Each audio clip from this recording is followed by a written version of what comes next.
The world watched with bated breath as the SpaceX Crew Dragon spacecraft, carrying NASA astronauts Robert Behnken and Douglas Hurley, approached the International Space Station on that historic day. For the first time in nearly a decade, astronauts had launched from American soil aboard an American spacecraft, and now the final moments of the journey were unfolding. Millions tuned in across live streams, news channels, and social media, waiting to witness what many considered a turning point in human spaceflight. Inside the spacecraft, the atmosphere was calm, though the magnitude of the moment was not lost on the astronauts. They had trained relentlessly for this mission, rehearsing every scenario, every pressure swing, every docking simulation. Still, nothing could truly replicate the reality of the moment they were about to experience. As the ISS grew larger in the window, both men felt a sense of pride for their nation, for SpaceX, for NASA, and for the thousands of people who had worked tirelessly to make this mission possible. Crew Dragon's autonomous docking system was performing flawlessly as it aligned itself with the Harmony module docking port. The spacecraft made its final approach at a speed of just 0.1 meters per second, slow and precise. Every second was being monitored from SpaceX headquarters in Hawthorne, California, and NASA's Mission Control in Houston. Engineers, technicians, scientists, and former astronauts watched silently, hardly daring to exhale. Inside Crew Dragon, Doug Hurley broke the silence with a light comment, "It's just like the simulations, except now we're actually here." Bob Behnken chuckled, but both men felt the weight of the moment. The soft capture system engaged, and a slight vibration ran through the spacecraft. Then came the final confirmation, docking complete. Applause erupted on Earth. There were tears at Mission Control. Some of the engineers who had worked on the program since its earliest failures found themselves crying from relief and joy. SpaceX's team, many of them young, many witnessing their first crewed mission, hugged one another, overwhelmed. But the astronauts still had work to do. Docking was only the beginning of a new chapter. Inside the ISS, the expedition crew members were already gathering on the other side of the hatch. Commander Chris Cassidy floated in the Unity module, waiting to greet the incoming crew. The ISS had hosted astronauts from various nations, but the arrival of a commercial spacecraft carrying NASA astronauts marked a new era. It symbolized a shift from government-only spaceflight to a future where private companies would carry humanity beyond low Earth orbit. Before anyone could celebrate, there were procedures to follow. Pressure equalization checks began. Communication between the ISS and Crew Dragon continued through a calm exchange of data and confirmations. Bob and Doug ran through the list like a well-practiced script: pressure check, power transfer, systems integration. Only after full safety checks could the hatch be opened. But through the small window, they could see the familiar interior of the space station, and the faces of fellow astronauts waiting excitedly on the other side. Time seemed to slow as the final checks were completed.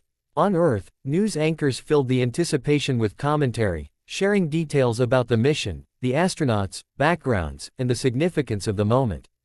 Children watched from living rooms and classrooms, inspired by the dream of space travel. Former astronauts watched with nostalgia. Engineers watched with pride. Some ordinary viewers who didn't know much about space still felt the power of human achievement. Finally, the approval came through. "You are go for hatch open." Doug Hurley floated forward. The echoes of decades of American space history seemed to follow him: Mercury, Gemini, Apollo, the Space Shuttle program, and now, Crew Dragon. He unlocked the hatch, turned the handle slowly, and gently pushed it open. For the first time in history, a commercial spacecraft carrying astronauts had docked to the ISS and opened its hatch in orbit. The faces waiting on the other side burst into smiles. The astronauts greeted each other with floating embraces, a tradition in microgravity, where hugs happen gently and look more like slow-motion dance movements.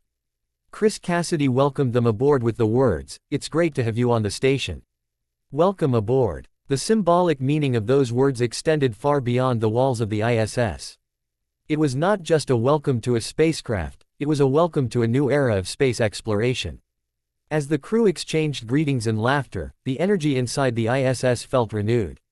New arrivals always brought excitement, but this time, it was different. The mission represented hope, innovation, collaboration between NASA and SpaceX, and the beginning of a future where space travel would become more frequent and more accessible. Cameras floated near them to record the moment, and the video was streamed live around the world. The astronauts took a moment to wave to the audiences watching back home. "Thanks for joining the journey with us," Bob Behnken said, his voice sincere and filled with emotion. "It means a lot to know how many people were inspired by this mission."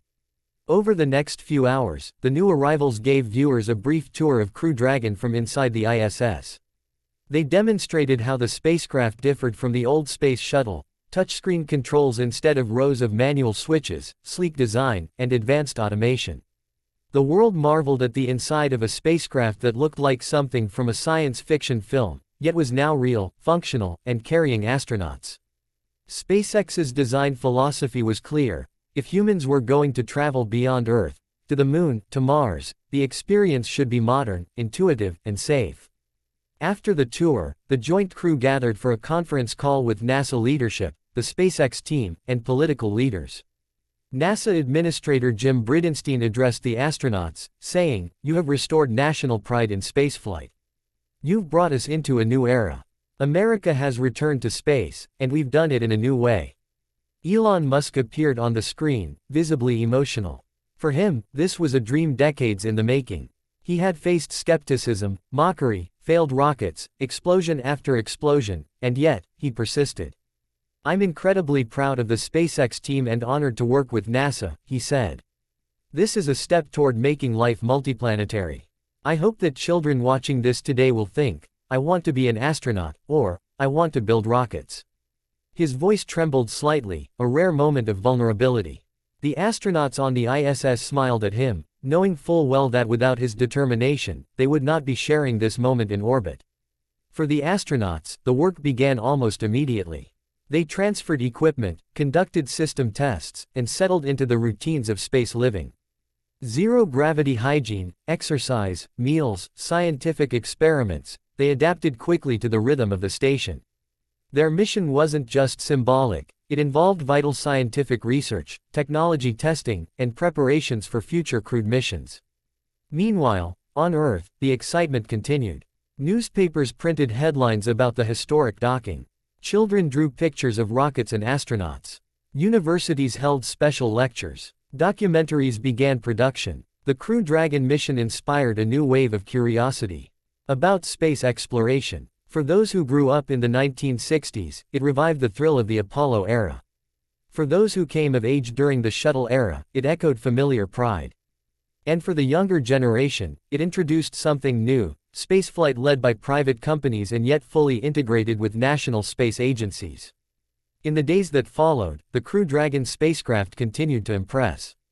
Everything functioned as designed. It integrated smoothly with ISS systems, demonstrated reliability, and eased concerns about transitioning from government-built spacecraft to commercial models.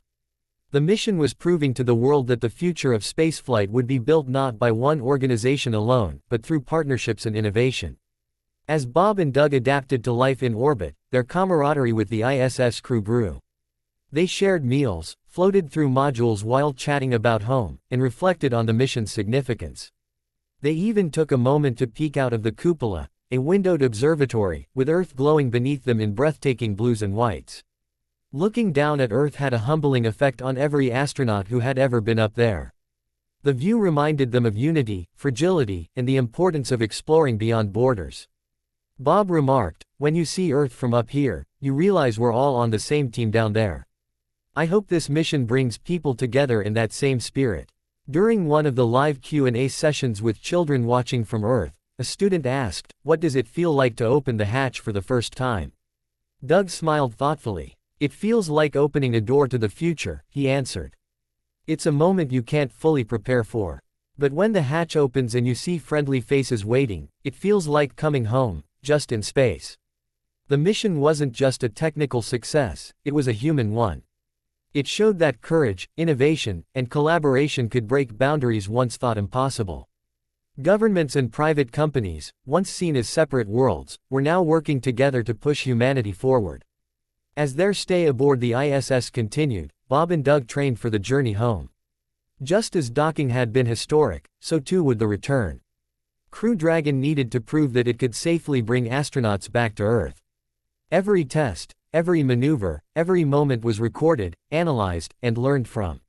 When it finally came time to leave the ISS, the moment was bittersweet. The crew exchanged heartfelt farewells, promising to meet again, maybe on Earth, maybe on another mission.